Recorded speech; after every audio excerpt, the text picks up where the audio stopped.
Welcome, everyone. My name is Richard Portelance. I am your host of the EdGate Powers podcast. Today, I'm excited to be with Lisa Omasta, the CEO of Learning.com. In a couple of weeks, on December 17th, we're going to be doing a webinar. Lisa will be there along with Kevin Ellis from the state of Texas Department of Education and Hillary Knudsen from Whiteboard Advisors, and we're going to be talking about the paradigm shift that's occurring in K-12 education, how states are redefining standards and the skills needed for the future of work.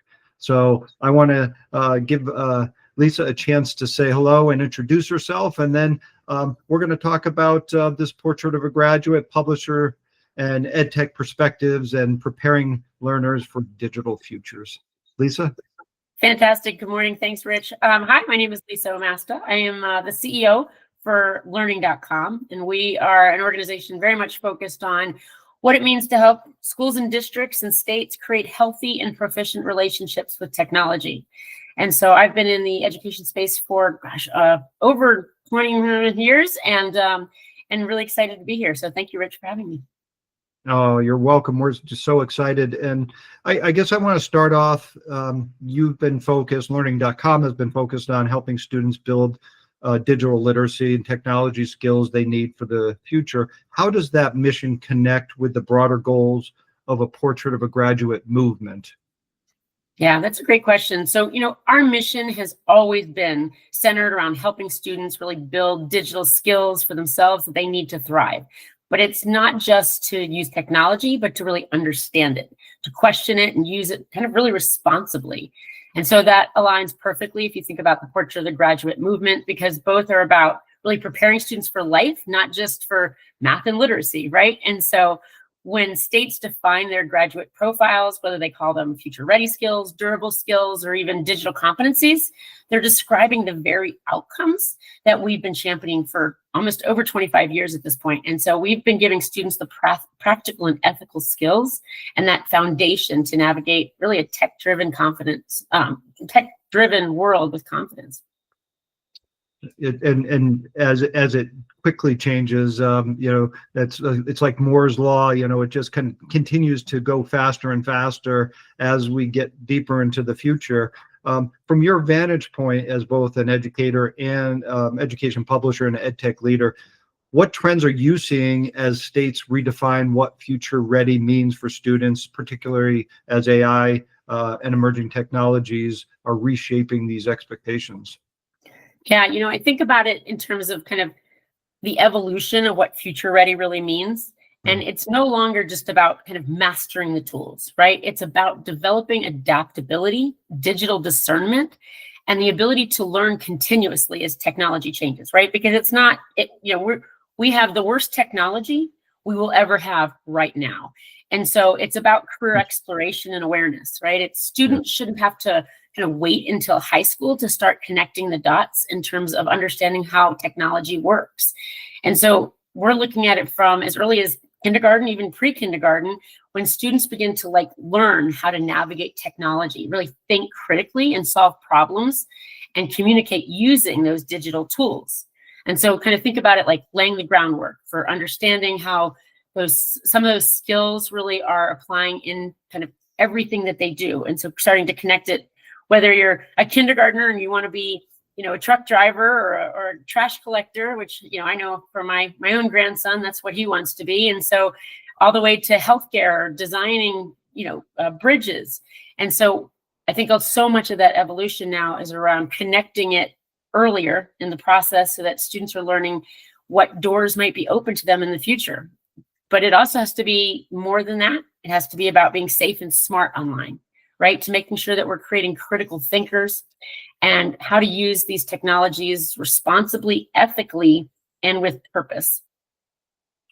Well, I think that's a great point. And I love the idea of, lifelong learners because things do change quickly, and how do we adapt to it? And this, you started off saying, the technology today is the worst technology that we will know. So, how do you keep adjusting to that new technology that's going to get better and better and faster and faster? How do you see the role of companies like learning.com evolve as states and districts look beyond the traditional academics towards durable skills like critical thinking, collaboration, and digital citizenship? Yeah, we have a responsibility. We have a responsibility to lead with both innovation and integrity. And so schools are being asked to do more with less, while everything around them is changing faster than ever.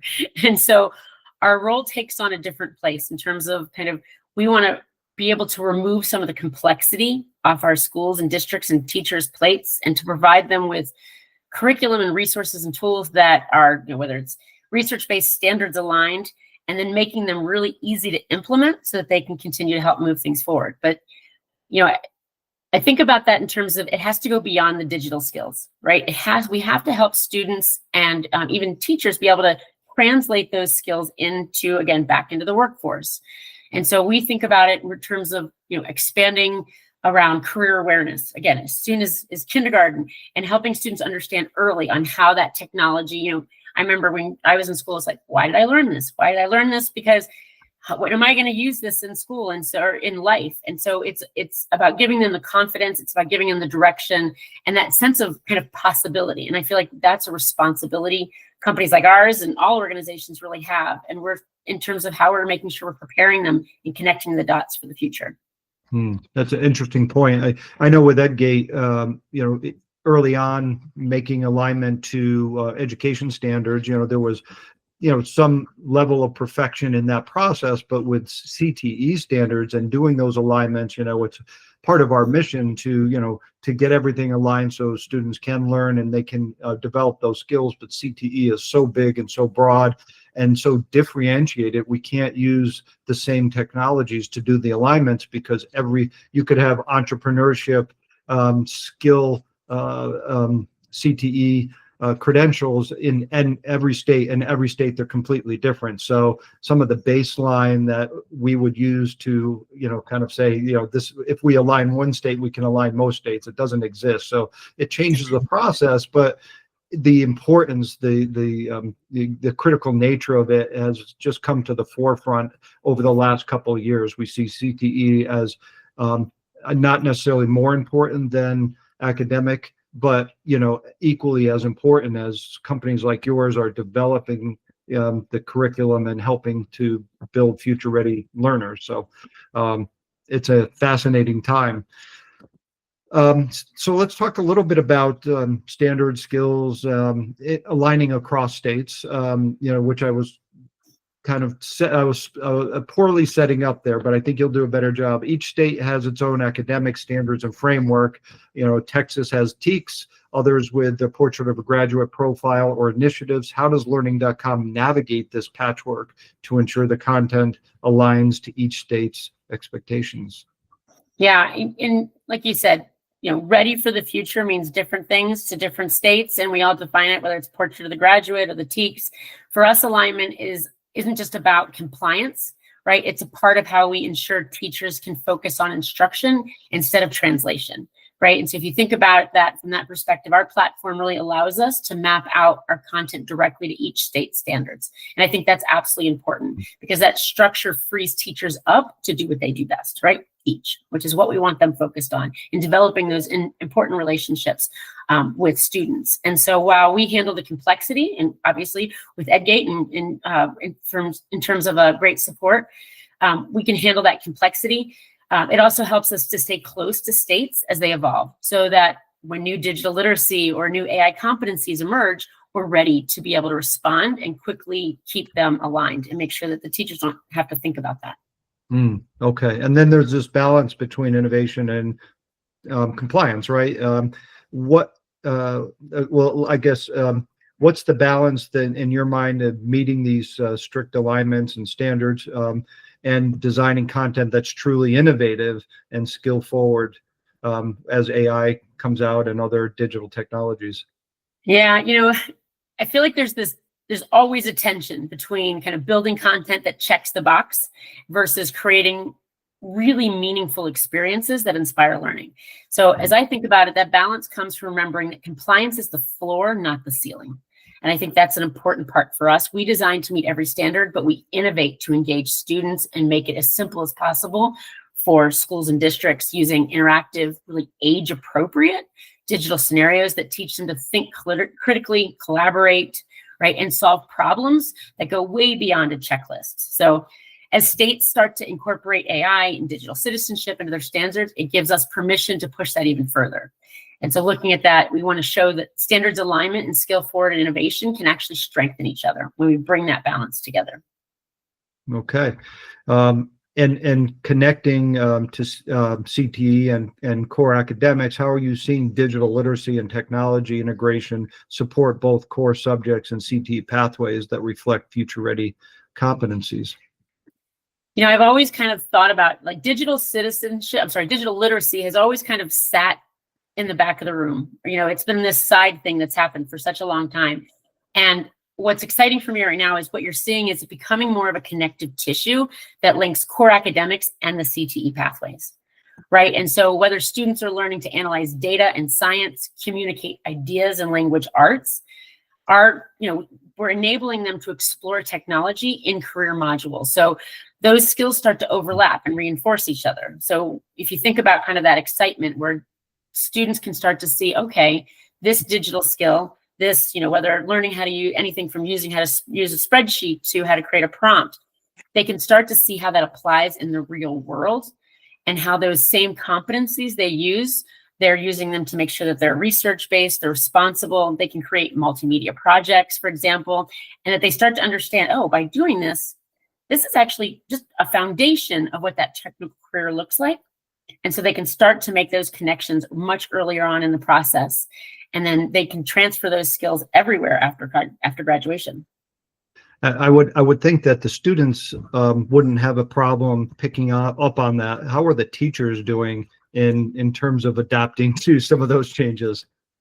I think it's less about their willingness and more about just the time and the ability to think in terms of like, I just need, one more thing that they have in their day. And so one of the things I think is so unbelievably important is that we make it so easy to just plug in, and that it's something that it's just seamlessly integrated into that process so that it's not just one more thing for educators. And I know anything that's going to help engage students and excite them to want to be in class and be engaged in the conversation, they're going to embrace. Yeah. My wife happens to be a high school art teacher, and I hear the war stories every day of trying to integrate new things, some of the challenges that go on, but I think the important thing about having classes like the arts integrated into curriculum is it helps to foster that a different level of thinking, and so it allows those students to flourish in some of these other CT areas and see that capacity, because every student's learning slightly differently, right? That's right. So I give a lot of credit to those teachers, because it's not an easy thing as we individualize and personalize learning more and more, right? I couldn't have said it better myself. I agree. So let's talk a little bit about AI. It's really, I've had conversations, almost daily that, how much this is affecting people's work-life balance and different aspects of companies. It's changing the workforce, classroom experience. How do you see EdTech products like yours, learning.com, help schools move forward from awareness to practical application of AI literacy and digital discernment? Yeah. Whether it's AI literacy or just any of these kind of arguably future ready skills, it's not something you have to you can tack on in the end, right? We've been talking about that. They live inside that kind of ongoing learning experience. So when we think about it, our curriculum is designed so that when students engage with technology, they're simultaneously practicing, whether it's collaboration and problem solving. So there's a lesson that we have that's one of my favorites when I think about it from an AI integration perspective is we have a sixth grade lesson where the teacher will pull up the TikTok license agreement. It's like 70 plus pages. She'll then put it into an AI tool and give it a prompt that says, show the students how TikTok's license agreement is using their content, using the content that students create. And students are blown away they didn't even realize it. So by the end of the class, honestly, half the students are deleting the apps from their phones. And so what that, thinking about what that integration looks like, it's because it's the kind of awareness we're trying to build. It's about the discernment that every lesson reinforces that technology is a tool to create and to think critically. And so to make smart choices, it's not just about here's how AI works, but how can you leverage those tools and integrate it into everything you're talking about? Wow, I think that's fantastic, and such a relevant topic for these students, and now they're understanding something that they think they understand better than teachers or parents, but now you've added a twist and something that they can dig in and say, oh wow, I didn't realize, and it helps make that learning more sticky, I would think. I think I have a fundamental belief that when kids know better, they do better. Right. And so most of the times they just don't know. They don't understand the impact of some of the things that they're doing, or even the ripple effect that these things can have on themselves, on their peers, on their careers, on their lives, decades later. Yeah, I agreed. And so, teaching these skills, then you have to assess, what does measuring future ready skills look like in a digital curriculum today? Yeah, it's about capturing real changes in behavior and mindset, right? And so, I was talking to a 7th grader once in Arizona here at a school district, and I was asking her, I was like, you've been using our materials for a while. What do you think about it? And she's like, oh, I don't really use social media. I don't really, do those things. And I was like, no. And I was like, well, how many followers do you have? And she's like, well, 672, which made me chuckle a little bit. So clearly she does use it. And I was like, is there anything that you can say you've taken away? And she's like, well, I guess there's one thing. She's like, now before I post, I think to myself, well, how would I feel if my mom saw this? It's that moment, right? It's that pause of reflection. That's what success looks like.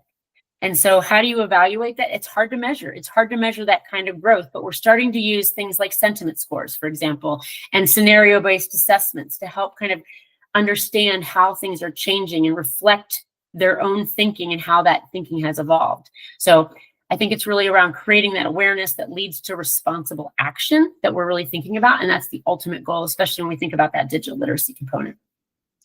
And how can folks like yourselves and technology providers support educators in tracking student growth in areas that aren't easily captured on tests?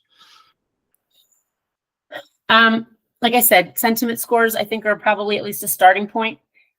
Starting to see behaviors. I think there are elements, for example, in the classroom, whether it's number of instances that are going on, number of cyberbullying activities. Are you seeing things, with all of the technology monitoring going on? Are you seeing reductions? Campus culture is another one, for example. Are you starting to see improvements in the culture? So it might not necessarily be, from a math and science and reading kind of assessments, but we need to start looking at other ways and other different data points that the school districts and we're collecting, and we can start to look at, are there synergies and opportunities to reflect on those pieces? Okay. I want to talk a little bit about working with states and districts. I want to remind everybody that's listening, December 17th, there's probably a link below in the description for the webinar. Lisa will be there, Hillary Knudsen from Whiteboard Advisors, and Kevin Ellis from the Texas State Board of Education. We're going to be talking about some of these topics and subjects in more detail and figuring out, what does a portrait of a graduate look like, and what are the paradigm shifts that are happening in K-12 today with technology. So, getting back to, collaboration, how does learning.com collaborate with state agencies and curriculum teams and local educators to ensure your solutions are relevant and aligned to emerging frameworks like a portrait of a graduate? Yeah, collaboration, honestly, Rich, is the heart of everything we do. We work hand in hand with state agencies and districts to make sure what we're building works into their frameworks, whether that's, like you said, digital literacy standards, portrait of a graduate goals, or emerging AI competencies. But we really think about it. Alignment isn't just about standards on paper. It's about relevance in practice. And so we spend a lot of time listening to teachers, and we talk about in terms of curriculum leaders to understand their challenges and then shaping our solutions to make sure we're fitting that. And that's really how we've earned the trust of so many states around the country. And so we show up as a true partner. And that's, in terms of thinking about that, not just as a vendor. And so in terms of thinking about that, like, what does that look like for future ready learning in the classrooms in every context? No, that's terrific. If you haven't, Lisa, if you haven't, or if the audience hasn't listened to my interview with Kevin Ellis, which should be on our YouTube channel as well, he was talking about how Texas does things regionally. And so kind of to that same point is really looking at what skills are needed within that particular region based on the type of employer, the type of jobs availability, and how they're bringing that back down so that they're teaching the students these skills that get a little bit more specific so that they can get into the job market and have success and support the local economy. Those type of things, I think they've existed for a long time, but not to the detail and getting back to the vendors that are supporting the schools like yourselves. It's really kind of going through the entire spectrum, right? That's right. Yeah, for sure. So in terms of public-private partnerships and helping states bring the portrait of a graduate vision to life at scale, what's the role of these partnerships? I think states have big ambitions, right? Their goals around whether it's digital citizenship, AI readiness, and career-connected learning, but they can't do it alone. And I think they understand that. We understand that. And so when industry and education come together, we can really move faster and design with both innovation and equity in mind, which is fantastic. We've seen this play out in states where partnerships have helped bring digital literacy to every student, regardless of the district size or funding level, which is so unbelievably important. And it's about leveraging each other's strengths. States provide the vision and the reach, and companies like learning.com bring the expertise, the data, and the agility to make that vision operational. And are you seeing any states that are kind of further ahead in terms of structure and practice? Yeah, we have some fantastic partnerships with North Carolina, South Carolina, Georgia. They've been just doing some really innovative things for quite some time, and we've been great partners working with them in terms of kind of thinking about both from the perspective of what they bring in terms of that vision and expertise and that advocacy, and us working with them to help their students understand and their educators understand kind of what is that AI readiness, the digital citizenship, digital literacy. I've been really, really impressed. Oh, that's fantastic. It's good to hear that there's states that are taking the lead and forging change, and others can follow. And it's not just education tends to be a little bit of a follower's market, so you need those leaders out there, and not be so afraid to disrupt the apple cart, so to speak. Well, take a look at what North Carolina, South Carolina, and Georgia. I mean, they just happen to be sitting on top of each other, but I will tell you, they're doing some pretty impressive things in this area. There's some other great states that we've seen as well, but those three have definitely leading the way. Okay. We will do that, and we'll have to find some people to talk to from those states. So that'll be something on our agenda. Happy to help. Thank you for that. So in terms of publisher collaboration beyond being just competitors, do you see opportunities for edtech providers and publishers to collaborate around shared definitions of future-ready learning? Yeah, I think there is definitely a real opportunity for it in terms of working together. Things like interoperability, ethical AI use, integration of digital and academic skills. Obviously, collaboration allows us to create more kind of cohesive experiences for educators and for our students. And I think as we look at that, we align our goals and standards, we can make it easier for teachers to focus on learning instead of really just managing a patchwork of disconnected tools. So I genuinely believe that the next wave of innovation in education will come from partnerships built on kind of that shared purpose, not necessarily just competition. So for example, one of the things that, there's whether it's AI EDU or some of these, the AI frameworks that are coming out, those are really helpful because it's kind of setting a baseline that we can all build in terms of those AI competencies is a great example. We're already starting to see that happen. Oh, that's fantastic. It's Yeah, I see these waves. Who knows what's going to happen in the future? But when we saw the rise of the Common Core, there was a reason for that. It was building some of those baselines and structures, and then it's fallen apart and changed now. Everybody's taking and doing their own thing, but there are some components that you hope can come back together so that you have that framework to go forward from and some commonality, right? That's right. Yeah. Um, Equity, access, and the digital divide, when we take a look at it from the equity lens, access to technology and high quality digital instruction remains pretty uneven. How does learning.com help ensure that all learners, regardless of their zip code, gain the skills needed to thrive in a tech-driven world? Yeah, technology is only as empowering when every student has access, whether it's to the devices, the curriculum, to the adults who can help them navigate that safely. So a lot of our state level coursework focuses on supporting rural, remote, high need districts. And that's, we have great examples of that in, say, Florida and Mississippi, where they're really very much focused on making sure that every student has access. And districts can buy those directly, or they can work with those state partnerships as well. And that's really looking to make sure that our solutions are affordable and available to every student, regardless of their circumstances. And so what we do is we try to focus on removing some of those barriers. Digital literacy isn't something reserved for kind of the well-resourced schools, but a foundational right, really, and responsibility for all learners. And so we design content that works for all kinds of learning environments. We want to make sure schools have the support they need to bring that to life in every classroom.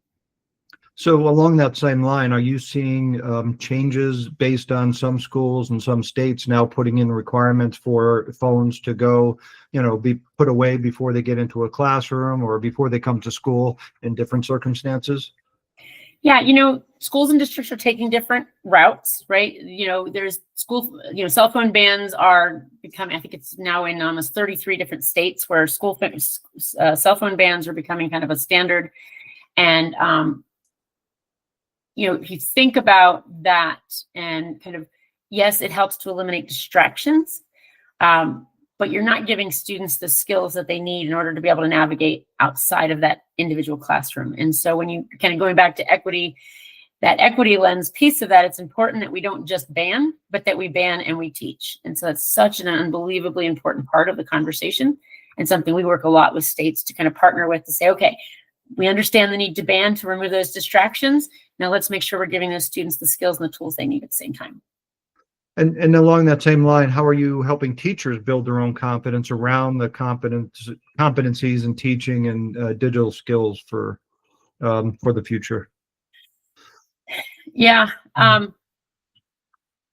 we focus on building teachers' comfort and confidence. So many times it's the technology that scares teachers. Oftentimes we'll hear, well, I don't want to be embarrassed by my students. My students know more than I do. And so one of the things that we've heard a lot of is, especially with AI literacy, this desire to wait, right? Let's teach our teachers first, and then we have to get our students taught. And so what's really exciting is when, and a big focus of what we do is when teachers and students actually get to learn together. And so kind of moving away from, let's train the teachers first and then move that. And then what does it look like to make sure that teachers and students are learning side by side?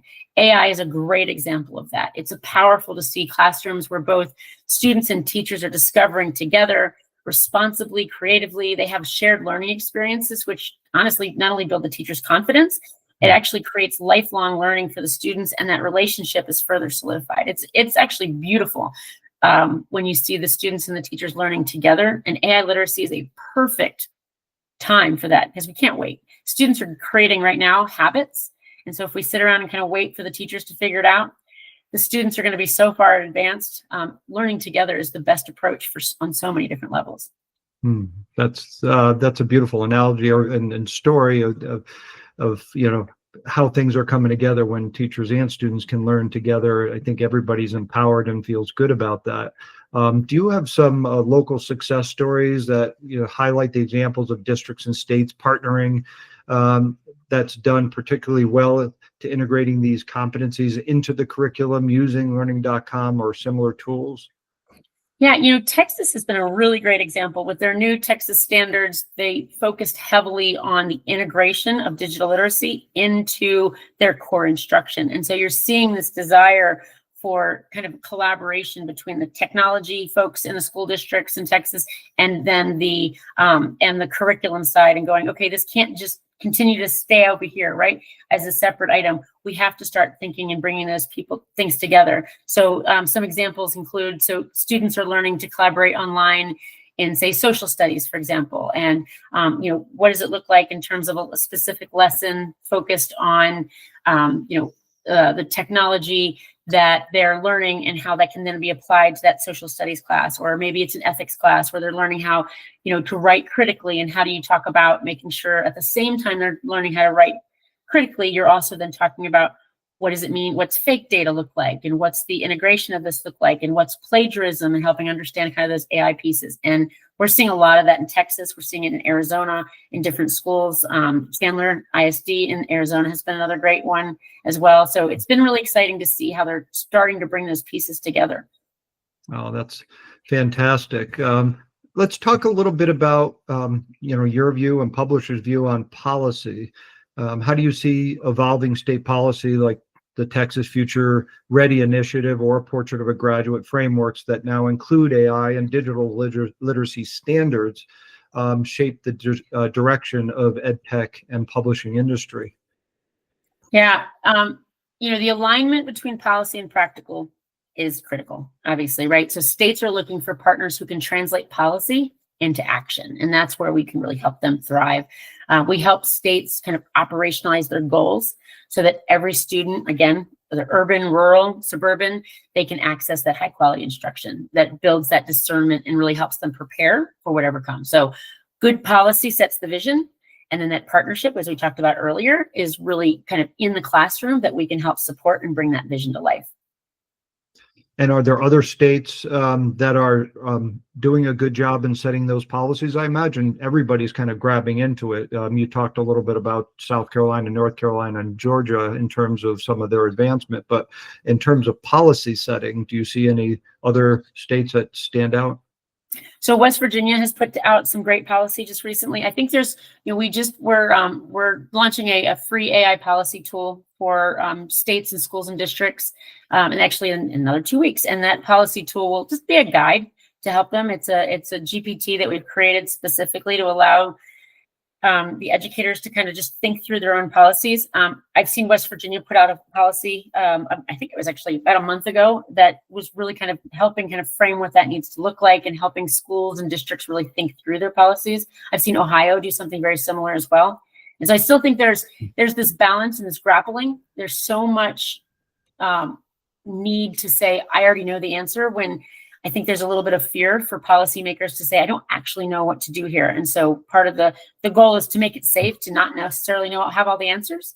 And our GPT will allow them to kind of be thoughtful in that approach. So we want to help our states to be able to do that. And then the states that are doing a really great job of it, using those as models. So that's been great. Takes a lot of, there's like a fear factor, right? There's a fear factor. And I think it's unfortunate that it's not okay to say I don't know and that I need help, right? Because that's not allowing for that natural curiosity that I think will help to support better outcomes. Yeah, and we teach our children that, and it's That's important to right. remember those lessons. That's right. So looking ahead, what do you think curriculum will need to look like in 5 or 10 years to truly serve this next generation of learners? Hard question, right? Curriculum has to be about adaptive, kind of human-centered design that's grounded in authentic experiences. It's so unbelievably important because it's going to create that engagement for students. And so for us, it's not just about the technology skills. It's, again, weaving them into every subject, into every student's story. And so I often like to think about digital literacy as a thread, like this vital thing, as important as literacy and math. And so it becomes almost like another language that they have to learn to speak fluently. And that's that language of, how digital works, how to navigate it responsibly, how do we use it to create and communicate, what do students understand in terms of that language? And then how do they make it, and how do they use it to find their own voice, to create in very constructive ways? And so I think what we're designing now is for the future, and where digital fluency, creativity, and kind of critical thinking are fully intertwined. That's the kind of future of our learning experiences that we have to do. That idea of authentic experiences really stands out to me. It seems like, it makes a ton of sense if it's applicable, and those authentic experiences may change over time, but that curriculum can meet them and get them to the point where they can apply it. That's seems like a home run. Well, and you asked earlier about kind of like how you use AI within the organization. So obviously we're very much focused on teaching it, but it's because of these AI advances that allow what you just talked about to happen so much more easily. Like, so now if I'm a rural student who maybe's never even, maybe I haven't seen the ocean, or I don't know what a big city looks like, I can actually create and cultivate an authentic experience that not only helps me understand where I am today, but some of the other experiences that are happening outside of my direct world. And that's pretty cool. That is pretty cool. There's the ethics of AI. How do we ensure that we're embracing these technologies and AI and learning, and we also reinforce the human-centered skills like empathy, collaboration, and ethical decision-making? Yeah, I mean, we really have to stay grounded in what makes us human. Yeah. I think about students need to learn, how not just how to use the technology, but how to use it wisely with empathy, right? Ethics, respect. That includes knowing when and how to put the devices away. We actually, in our program, we actually talk as much about how to use them as to know when to put them down. And so helping create those healthy boundaries and making sure that students are understanding that part of this is understanding that there's an addiction factor, right? Where do you put them away? It's not just about fear and restriction. It's about awareness, right? We talked about responsibility. We want students to develop a judgment, right? And one of the examples I always think about is like the food pyramid, right? We talk about, healthy habits at every level. We can't just take food away from kids, right? That doesn't work. You have to teach them those same things. Technology is the same thing. And so what does it mean to keeping that human element as a part of this, recognizing that it's going to be here for a long, long time? We want to graduate young people who are not only skilled, but grounded and self-aware of the impact all of these pieces have, and how to manage it for themselves in healthy ways. It's fascinating because I don't think it's not something that's typically taught when you talk about empathy as a definable skill. The word, I think, has become more popular today than it was probably when I was a kid. It's, I found, as a business leader and entrepreneur and the things I do, there's no more valuable skill than having that empathy and understanding, truly understanding, kind of where people are and trying to meet them there. It's a hard skill. How do you bake that in? Do you guys think about, how do we do this in a meaningful way? So I like to think about, I'll use cheating as a perfect example. So I know in terms of it, in all of my years in this education space, you always hear cheating is the number one concern in terms of it. And I'll connect this back to empathy in just a minute. But if you think about kids who are going to cheat are going to cheat. Kids who are going to bully are going to bully. All we've done is given them different tools, mechanisms, and a way to do that. And so I think if you think about the portrait of a graduate as a perfect example about those durable skills of empathy, about ethics, about integrity, the tools are just changing. The skills around what it means to be a good human being. So within our program, we do talk about the impacts of it. So yes, we talk about, okay, cyberbullying, that's a real thing. What does empathy look like? Are you being cyberbullied? Are you cyberbullying? What does that look like? Again, going back to when they know better, they do better. Helping kids understand the impacts of their behavior, the ripple effect, will enable them to go, oh, I can think about it that way. Or, oh, I didn't realize that when my behavior did that. And I think just helping them understand their impact, their role can help them make different choices and understand that impact over time. That's a great reflection. Thank you. If we start to look at what education leaders need to do, if you had to give some advice to state or district leaders as they try to align their standards and programs with these new frameworks like Portrait of a Graduate, what would that advice be? The world is changing fast, and waiting for perfect, whether it's the policy or the plan, just delays that progress. So I would say focus on building a foundation of digital literacy and AI awareness early at every grade in every classroom, and then partner with organizations like ours to translate your vision into action. Don't wait for perfect. It's not going to happen. And don't wait for your teachers to know everything. Don't wait for, your parents to be completely, on board and comfortable. You have to move forward, because if you don't, you're going to leave your kids behind. I think that's a great that's a great way to set your mind, and I'm sure people will understand that, because there's got to be a lot of hesitancy, right, and concern. But if you wait, you're going to get left behind. So I do have one more question. And then I want you to be able to pose anything that you would like, Lisa. But I want to remind everybody that December 17th we'll have Lisa on our webinar with Kevin and Hillary. It's going to be a great conversation, just as this one has been a great conversation. So please join us. Click the link below, register, and we'll have plenty of opportunity to explore some of these topics a little bit deeper. So in terms of a vision for the future, how do we ensure that as AI technology and technology advance, we also reinforce human-centered skills like empathy, collaboration, we're just talking about those, and ethical decision-making, so that students build healthy and proficient relationships with technology? And I'll apply this to students, to teachers, to families, to communities. I picture people who are confident, curious, and compassionate. And I think curious and compassionate, obviously confidence is important, but curious and compassionate are so important. Somebody who kind of understands how to use technology to solve problems, but then knows when to put it away, right? Knows how to kind of find that balance. They're digital fluent for sure, but also self-aware.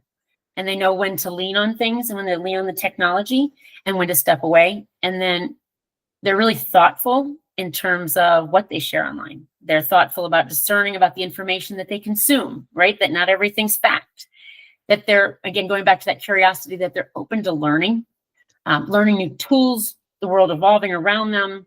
And so if we can get, whether it's students graduating that are safe and smart, really grounded in both skill and empathy, then I think we can do more to prepare them for their careers than ever before. And I think not only do our students need to have that, our teachers need to have that, our administrators need to have that, our families. And then I think in that case, we've started to really prepare them to thrive. And that's a world that I want to see. And I think that, at learning.com, we can be a big part of helping to shape that.